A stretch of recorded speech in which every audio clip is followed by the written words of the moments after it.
The LinkedIn Podcast Network is sponsored by TIAA. TIAA makes you a retirement promise, a promise of a guaranteed retirement paycheck for life. Learn more at TIAA.org/promises pay off.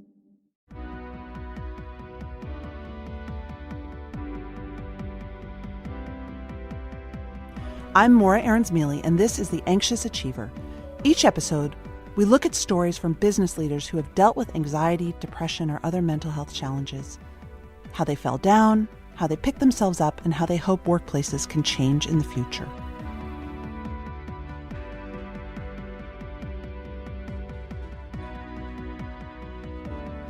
Wall Street, Capitol Hill, the boardroom. There are all kinds of workplaces that can be terrible for stress or more extreme mental health disorders. But there's one in particular that seems to be carving out not just more and more of our economy, but more and more of our headspace, our zeitgeist, certainly our media coverage: startups. You know, when I coined the term entrepreneurship porn in HBR in 2014, I honestly didn't think too much about how our obsession with business legends' highs, lows, and near misses sugarcoats and even glamorizes anxiety and poor mental health, and certainly glamorizes habits that can lead to poor mental health, like never sleeping. What these stories mask is the anxiety and depression many entrepreneurs feel. Some research even shows that the singular focus and obsession many entrepreneurs have also inclines us to more anxiety and depression, which can then impair our function. And the thing is, think to yourself how many legendary stories you know of entrepreneurs who almost lost everything, who were saddled by debt, near ruin, but triumphed in the end. Those are great stories and they're inspirational. But I always think of the tremendous toll their mental health must have taken throughout all of that, up and down and not knowing. Today's guest, Emma Mcilroy, is going to tell us her unvarnished and very real, funny version of her entrepreneurship journey, which includes some really tough stuff with mental health. Originally from Ireland, Emma spent time at Barclays and Nike after getting her degree from the University of Cambridge. And then in 2013, she ventured out on her own to start the clothing brand Wildfang. Emma has been outspoken about mental health issues in the workplace, especially when it comes to the startup and entrepreneurship space. I started by asking Emma whether talking about these issues in public made her ever worry whether in a boys' club kind of startup world it could hurt her professionally to do so.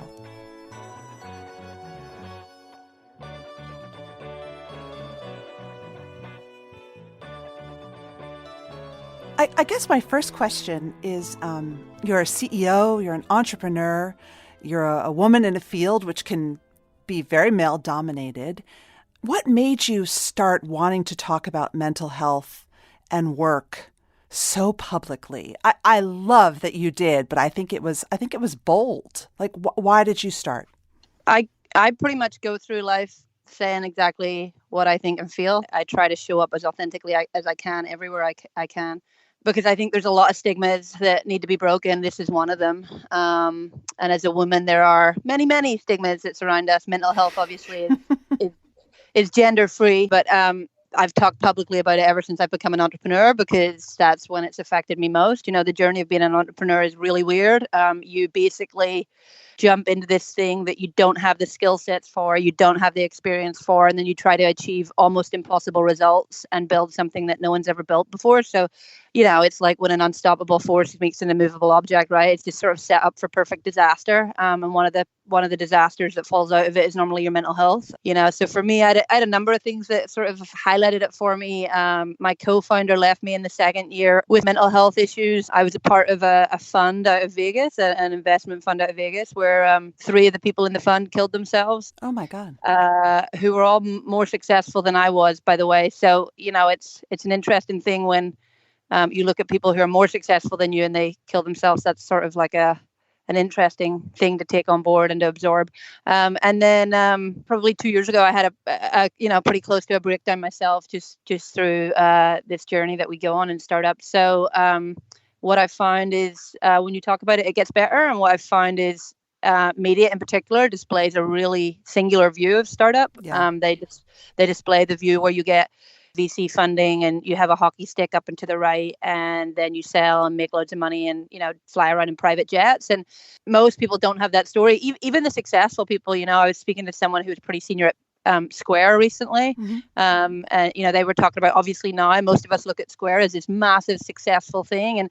And they were like, whoa, no, it was a hell of a roller coaster ride too there. So I think the thing for me is I know behind the scenes in a number of what we would all deem to be successful companies. And it is a real roller coaster ride, and it is really difficult, particularly on the founder. And I just think until we start talking about that, more people are going to, drink too much or do something stupid and try to hurt themselves in some way. So I try to talk about it so that at least the other people who are doing what I'm doing feel a little bit more normal. Exactly. It's funny. I coined a term, entrepreneurship porn, for exactly what you're describing, because it's porn. It's glossy and it's fantasy and it's not real life for any entrepreneur. And so I'm 100% with you. But, for you, it's not like you were a slouch before you founded Wildfang. I mean, you went to Cambridge, right? You were an athlete. You worked at some pretty big companies, had some pretty big roles. Had you experienced struggles with anxiety or depression or burnout before Wildfang, or was it just something about being an entrepreneur? Yeah, and I want to caveat, this is my story and this is personal to me, so I certainly don't speak on behalf of anybody else. But to me, it was directly connected with the journey into startup and entrepreneurship. It's so different. It's so lonely. The pressure is so high. I built a brand, which I know how to do, but it was also an e-commerce company at its core. I'd never worked in e-commerce before. I knew nothing about merchandising or QuickBooks or accounting or logistics or 3PLs or LTVs or CACs. I mean, I knew nothing about any of that. And I jumped right into it and then immediately, told a bunch of people who gave me money that I was going to turn this into a very profitable business. So that's like the highest pressure you can personally put yourself under. And I think, everybody in a leadership team at a startup carries a lot of stress, but as a founder, it's just different. The buck stops with you, and there's just a lot of pressure on every decision. And like I said, the most important thing is you actually most of the time, you don't have the experience or skill sets to handle it. Mm-hmm. So yeah, it kind of is like setting yourself up, to run through a gauntlet or to walk across a bed of fire. It's going to hurt like hell. And one of the places it hurts most is your mental health. Did people tell you this before you did it? No one talks about it. It's no like one the best told kept you. Secret. No one. And yeah, a big part of the problem, and I'm going to go off on one, but a big part of the problem is media in startup. And I have a real problem with startup media, and I've told most of them that, which probably reduces my ability to get coverage. But we only tell one version of the story. We only tell the story of the people that we deem as winners, mm-hmm. and we tell it in reverse. And there are two significant problems with that. When you don't capture it in real time and tell a real time story, and when you don't tell stories of people who may, inverted commas, not have been as successful, you just lose so much of the truth and so much of the good stuff and so much of the learnings. The best people on my board, the best people on my advisory board are people who've had as many big exits as they've had big failures, because they learn from the failures. And if you've never had any, you probably don't have that many, learnings to share with me. If you've never been 3 days away from running out of cash, when I ask you what I should do, you probably don't have the answer, right? But yet none of these people pulled you aside and said, hey, you may feel, anxiety so bad that you can't breathe. You may feel X, Y, and Z. No, because to do that is vulnerable. To do that is admit that you've felt it. And most people, the whole industry is fueled by venture capital funding. So it's fueled by stories about how you're going to be the next unicorn. Every single person I've ever met has a slide somewhere in their deck that says we're going to be the next $1 billion brand, even though you can count on two hands the number of $1 billion brands in the last 5 years, right? Mm-hmm. So, everybody's telling this same story, which we know is at least 20, if not 50% wrong. If you come out there and admit any weakness or any vulnerability, you can pretty much kiss your capital goodbye, right? Would you say that you're an anxious person, or would you say that you have gotten anxious in the face of these huge challenges? Like, how do you describe your mental health to other people as a founder? I would say I'm not anxious at all. I'm not an anxious person. I've built tremendous resilience and capacity through this process, but as with most people who have built tremendous resilience, it comes from very negative, dark situations. You don't build resilience by being in sunny, happy places all the time. That's literally not what resilience is. To have the ability to handle hard, difficult things, you have to have lived through hard, difficult things. But I would say that the journey has broken me on every level, physically, mentally, emotionally, a number of times. And that's a part of it, right? That's a part of, I come from sport, like you mentioned. When you build a muscle, you first tear it, right? That's how muscle growth happens. You tear the fiber and you rebuild it, and it gets bigger and stronger. And so it's exactly the same. It's just when you think about sport, we all are very comfortable with the idea of an athlete saying how difficult their workout was or how brutal it was, but we're just not comfortable with the idea of a CEO or a founder doing that yet. And I think we need to be, because once we're comfortable with it, it'll be okay to have those moments. It's funny you say that, because I was just reflecting. I really like Michael Phelps, the famous multiple Olympic gold winning swimmer, actually has a campaign. I think he's working with a pharma company, and he talks about his depression. And I was curious, if your journey with athletes was similar to your journey with startup founders, and this kind of singular focus that almost gives you an excuse not to focus on your mental health because you're just focused on winning. You're just focused on getting stronger. Yeah, I think there are definitely comparisons. My brother was a professional athlete, so I went through that journey with him. I ran for my country. I played various sports for Ireland. Wow. I would say the hardest part for most athletes, there's two really hard things. One is retirement is really hard. You lose your identity, you lose who you are. But within the fight itself, which I think is maybe, because I think that's maybe more akin to bankruptcy or losing your business. But I think, within the fight, there's definitely a comparison to things like overtraining syndrome. When an athlete overtrains and is feeling tired all the time, and therefore is feeling guilty about not training and feeling like, they're not as strong as they should be, or they tell the world they are, and actually the only treatment for something like overtraining syndrome or most injuries is rest, right? In that sense, it's similar to a founder's journey. For me, I had to learn to take, it would take an awful lot to get me to show up in the office on a Saturday or Sunday now. That used to be my MO. That was like just the jam. You work 7 days a week. Now I'm very, very protective of Saturday and Sunday. I'll work till midnight Friday night, and I'll get up early Monday. But I've just learned that, self-care is not a fuzzy term. It's really critical part of the performance plan. Absolutely. And we understand that more for athletes, right? We do. We accept that. But I've never heard a startup founder say that they sleep, except Arianna Huffington, but I don't believe her. Yeah, well, it also doesn't help. This is my point about media. It doesn't help whose stories we tell, know? So I don't mean to call out people, but, I got really upset when I read an article by Marissa Mayer, who is the probably one of the most successful women in the world, CEO at Yahoo. She said, and, I wasn't in the room for the interview, so maybe she was misquoted, but she said, I can tell which startups are going to make it or not based on walking into their office on a Saturday and seeing, how many people are there. And I just think when that's the story that we choose to tell, it sets a tone, it sets a tone. So why would anybody ever tell the story of, hey, I broke last month and, considered taking my own life or had suicidal thoughts, so now I take Saturday and Sunday off? Like, why would you tell that story when you're listening to probably the most powerful person in your space say that they can immediately tell if you're successful based on whether you're in the office on a Saturday, Sunday? The LinkedIn Podcast Network is sponsored by TIAA. In the last 100 years, we've seen financial markets swing, new currencies come and go, decades of savings lost in days, all showing that a retirement plan without a guarantee, quite simply, isn't enough. So more than a retirement plan, TIAA makes you a retirement promise. A promise of a guaranteed retirement paycheck for life. A promise that pays off. Learn more at TIAA.org/promisespayoff.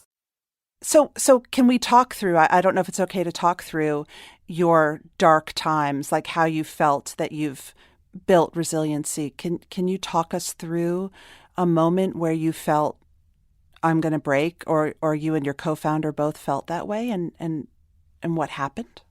Yeah, typically the biggest problems a founder faces come down to two things. It's either money or people. And typically when those hit together, you get the double whammy of all possible stresses. And those problems tend to be not easily solved. It's probably just over 2 years ago. I was in New York and I was closing a Series A round of funding.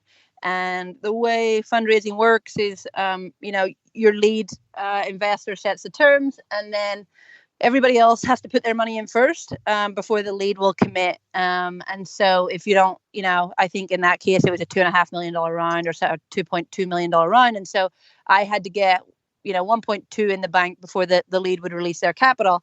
And it was 36 hours before funding deadline. And I had to fly to New York to go to a friend's funeral. She was 40 and she died of a brain tumor. And the night before the funeral, I got a phone call from a small fund in Utah who had multiple times verbally and an email committed to $250,000 of funding, who pulled out.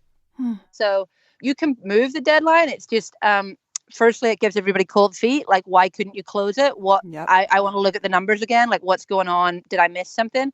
It's just like a really bad thing to happen in that sort of proximity to a deadline. And then in addition to that, one of my most senior team members quit and gave me no notice. So at this point, it was a Thursday night. I had to go to a funeral on the Friday, and I have 24 hours to find $250,000. And so that was a really, really bad 24 hours for me. It just was a super dark weekend in New York for me. And, to give you the end of the story, I raised the money. I got the round closed in time, but I got really sick afterwards. So it wasn't like a hero's journey of like, yes, I did it. It was more like oh my goodness, I lived through the eye of a cyclone and I'm not sure if I still have all my limbs. My health really took a toll. I stopped being able to sleep for a while. Oh, God. So, I just couldn't. It wasn't even, I don't even know if I describe it as insomnia. There was just like a general baseline of anxiety that I couldn't sleep. And then I started to have gastrointestinal problems. So I started to get really bad lower abdominal cramps. And basically the fast version of it is that my stomach stopped working and my small intestine stopped working. So I couldn't, I had to change my diet. I couldn't work out, which is kind of the only thing that really keeps me sane, to be honest. And I just got to a really dark place between not really being able to eat, not really being able to sleep, and then just kind of constant pain. And started to, really feel like not only was I incapable of the job, but I just wasn't really capable of much. I wasn't really value add anywhere. And so, and then, when you get to these low places, then all the environmental stuff like not sleeping and not eating makes it even worse. And so I hit a pretty big reset in my life. It was about 3 months before I hit rock bottom, and I hit a pretty big reset. And there were a few things that helped me, and it certainly wasn't, for anybody listening with a similar story, there was no Band-Aid ripped off fix. It was a very long, very slow fix, a very non-sexy fix. The first change I made was I pulled my leadership team together and I started to really talk to them about what was going on with me and really share. Some people might say overshare. How long had this been going on before you decided, I have to tell these people, I have to be honest, I have to go there? Yeah, probably 4 months. Okay. That's a long time. Yeah, it's not great. And so I'd been in a place where I felt like, your CEO, your founder, this is yours, you figure it out. Right. All these people have a job to do. They have to make product, or they have to run finance and ops, or they don't have time for your story. You adding additional pressure to them of your stress is not going to improve their performance, And what I found was pretty remarkable when I opened up to them. Two things happened. Firstly, they were incredibly positive in their reaction because they had felt that I was distant and almost hiding things. That's not the right word, but they felt like it was almost manipulative or negative, when actually it was protective. So they felt much closer to me and much higher trust based on the fact that now they had context for why I looked terrible and wasn't performing at my best. And then secondly, they felt empowered to help me fix it because they believe in me, they want to work with me, they love me, and they believe in the mission. And so that was really cool. So just in small ways, they were able to help shoulder the stress of some of these situations, which I hadn't expected, because as far as I was concerned, these were my problems and I had to deal with them. So the first big point was kind of just being a little more honest and open with the people closest to me, and being really careful about who I let in, but nonetheless letting those people in. And then there's some really practical stuff for me. So like I said, I decided that weekends were non-negotiable. At that point I'd done 4.5 years of 80 to 100-hour weeks, and I realized that actually quality is how I create the big wins, not hours at a desk. And if I'm not, when I'm happy, I can deliver 150%. And when I'm really sad and depressed, I can deliver 70%. So it's just not even a question.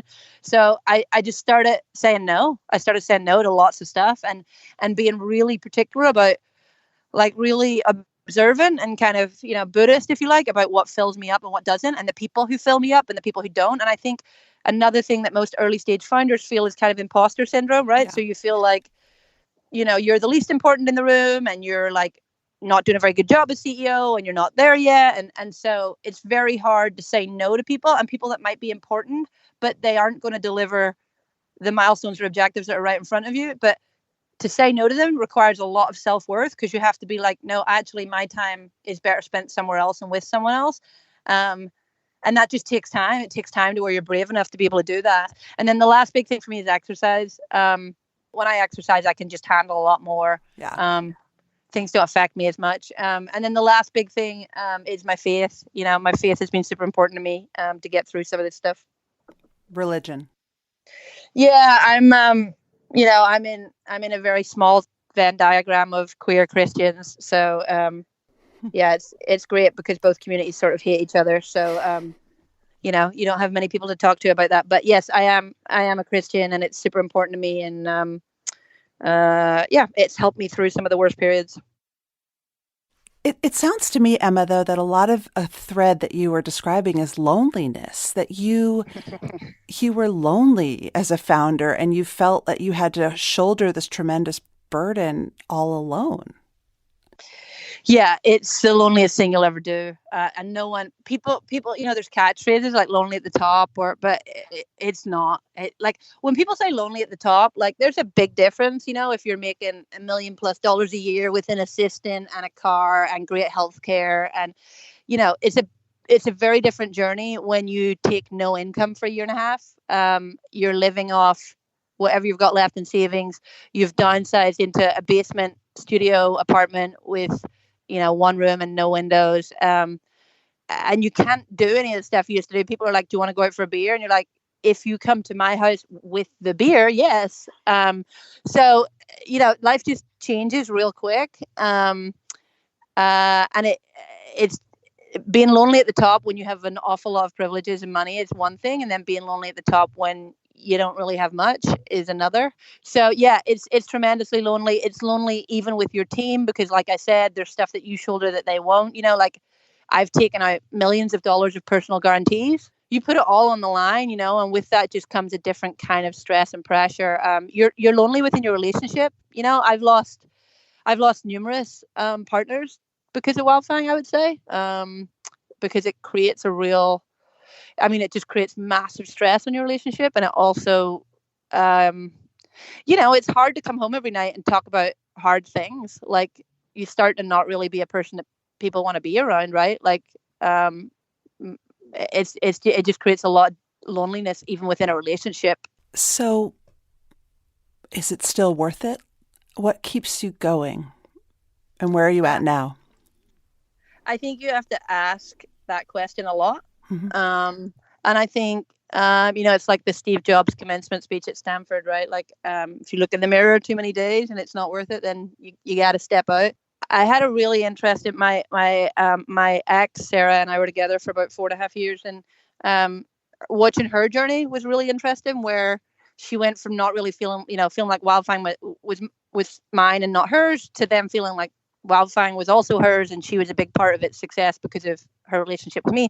And then getting to a point where she was like, I need, I want to pull you out. Like, I need to know when I get to pull you out, because I'm really worried about what it's doing to you. So, watching that journey with her was really eye-opening for me, to watch somebody actually be scared for you because of how much you put yourself through, because you're too close to it to see that. So, well, I mean, it is worth it for me. Wildfang, the highs are higher than the lows, and they're, they ultimately outweigh them. And I'm a mission-based person. I believe in what Wildfang's doing. I believe we are making the world a better place, and we're changing how women get to show up, and that's sort of what I've decided to do with my life. But I think you start to be more precious about what you will and will not compromise on, like I was saying to you about weekends or things like that. So I don't know if I could ever do again what I did for the first 2 years. I think that's probably a no. But I am in a place now after 6 years where I do feel like if there came a point it wasn't worth it for me, I'd be able to have that conversation with my board and investors and my leadership team. Because the bottom line is, and I always say this to staff, I mean, even outside of the conversation of mental health, if you don't want to be there anymore, like, you should go. Like, it's not worth it anymore for anybody, because you can't do your best work if you don't want to be there. And everyone feels it, and it changes the culture and everything else. Oh my God, there's so much I want to say to that. I mean, first of all, I want to say thank you, because I think that you've also just bust through another sort of myth of the mythical founder, which is that you are, sort of questing for this holy grail and you'll give up at nothing. And I think that a lot of us, I myself also, not as a startup founder, but as a small business owner, sometimes it just gets exhausting, and it is exhausting to everyone around you and also to your own head to run on these loops of, am I going to make payroll? How are my vendors feeling? I mean, it's like an endless loop. And I can so relate to the feeling sometimes of just saying, I just need to stop it. I need to stop this conversation in my head because it's been going on too long. Yeah. I also wanted to say, though, that when I saw you, I first heard you speak, and I'm so grateful you came onto this show because I respect your boundaries. You talked about the jacket that you made in response to Melania Trump. Yeah. And how you really do care. And you talked about making blazers with pockets in them. And and you were authentic, and you were yourself, and your very authentic presence touched me deeply, and I know it does for your customers. And the highs, I can imagine, are like a drug. They keep you fueled, don't they? Yeah, of course they do. That, the highs are why you do it. I will say, though, that once there were two things that popped up while you were talking. The first is like this idea of quitting because it's too much. Like, what I've learned as I get more senior into my leadership is nothing's really black and white.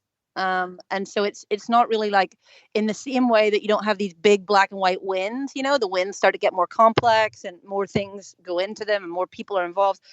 It's kind of similar with the challenges. Like, anybody who's listening to this right now and is feeling, super depressed or dark about the situation they're in a startup or with their work, like, I just encourage you to talk about it, because it's not like a black and white, throw your hands up in the air, walk out the door. You need to really analyze the situation and figure out what it is that's not making it worth it anymore, and then figure out how to shift those responsibilities to someone else, how to hire differently, how to change your role. Like, does it become part-time? Do you become, a board member? Do you, like, it's not like, I think sometimes what really messes us up with mental health is everything feels so black or white, right? Yes. Like, I need to exist or not exist. I need to kill myself or be here. I need to quit or start. I need to, and it's actually not. There's lots and lots of gray. And I think remembering that it's lots and lots of gray, and remembering that you may not be able to see the solution, but the other people you invite into the problem with you may be able to chip away at the solution with you. Like, that's been critical for me, So if I'm feeling that way, like talking to the leadership team, talking to my board, talking to some of my key advisors or investors, and figuring out how 10% here or 10% shift there can suddenly just allow you to breathe again, and starts to make the situation better. I thank you for saying that because that wasn't my intention. And I think you're right that we do. And we get to that point, all of us, not even just founders, where we're like, I'm just going to throw it all away. I'm going to go live on it.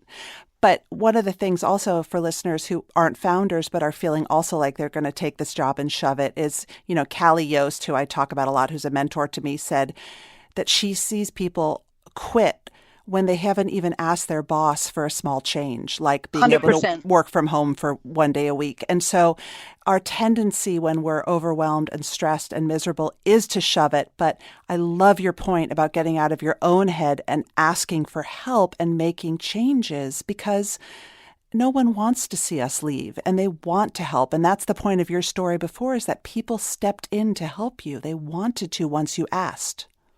Well, you also have, once you get to, I remember I went through a really bad breakup. It's my first big love. And I went through a terrible breakup. And I phoned one of my very wise best friends, Agatha.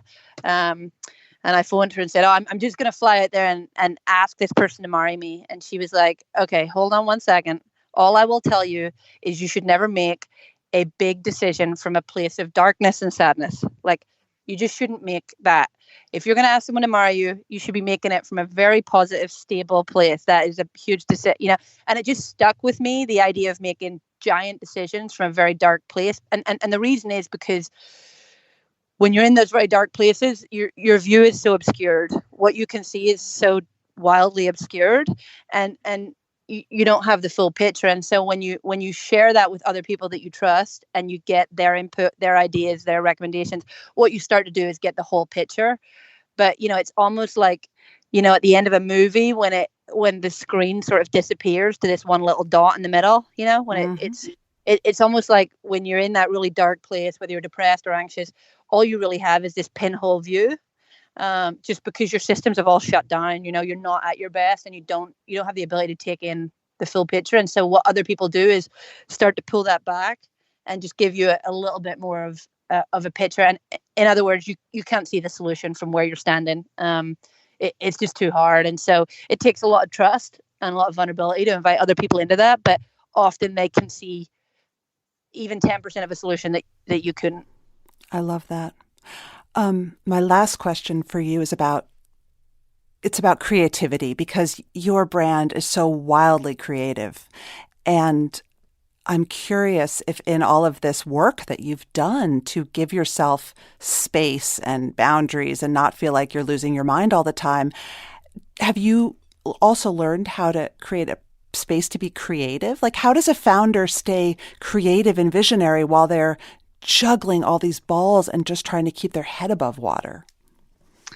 Well, I think it's about, with all this stuff, actually, that creativity is kind of part of it. Like, I think about it more like energy, like where does your energy come from? And I think what you have to do as a founder, it's kind of back to my point earlier about learning what to say yes to and what to say no to. Like, I think you have to really think about what fuels you and what gives you energy, and where that comes from for you. And that's different for everybody. Even if I think about my chief creative officer, Tara Lane, and myself, the drive, the motivation, the energy of what we both do, and we've both been doing Wildfang for 6 years, it comes from different places. So for me, I'm very, very driven by our consumer and our consumer's experience. I'm very, very driven. Like, I read almost every post on every comment on every post in every social channel. I read any of the difficult, good and bad emails we get in customer service. I personally respond to many of them because that's why I built this thing. And that doesn't mean we won't make mistakes or failures. Of course we will. But it means, like, whether it's good or bad, whether it was a mistake or not, like, I need to understand that very human experience from our customers and figure out how to connect with them, because that is what fuels me. So, if you ask specifically about creativity, my creativity comes from understanding my customers and their feelings. Most importantly, their feelings. I was in our stores in New York and LA just at the weekend, and in each of them, there was a very specific consumer interaction, which that will feed me for months to come, because we watch people's lives change. Like, yeah, I get it. It's fashion. And by the way, I hate fashion, but it's more than that. It's self-expression. It's self-acceptance. And when you can do that for somebody, when you can allow them to love themselves appreciate themselves and fully express themselves, you genuinely watch their whole life change. They're going to get their next job interview. They're going to get their next date. They're going to everything just changes for them. So my motivation and the energy that I feel and, the drive that I feel and the creativity that I feel normally comes from an individual's human story or interaction with our brand. I love it. Emma, thank you so much. Yeah, of course. Thanks for having me, guys.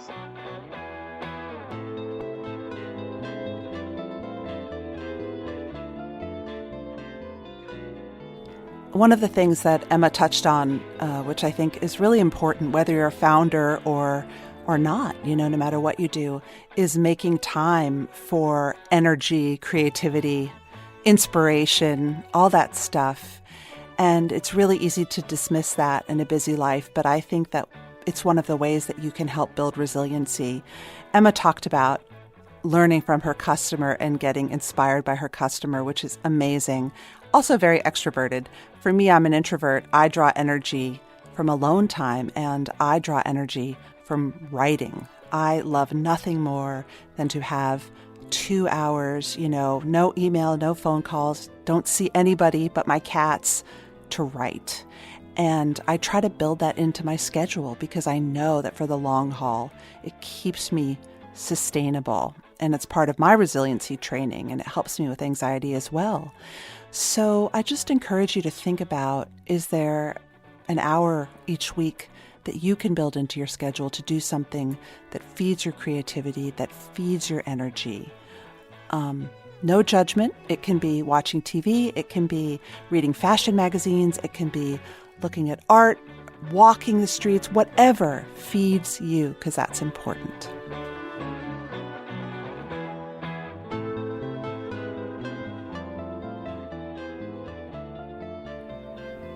That's it for this week's show. If you like what you've heard, be sure to subscribe and submit a review in Apple Podcasts or wherever you get your shows. And if you have an idea for the show or you want to tell us your story, drop me a note at anxiousachiever@gmail.com, or you can tweet me at Morra AM. That's MORRAAM. Special thanks to the team at Harvard Business Review, my producer Mary Dew, the team at Podcast Garage, and all of our guests who are telling us their stories from the heart. From the HBR Presents Network, I'm Morra Aarons-Mele, and this is The Anxious Achiever.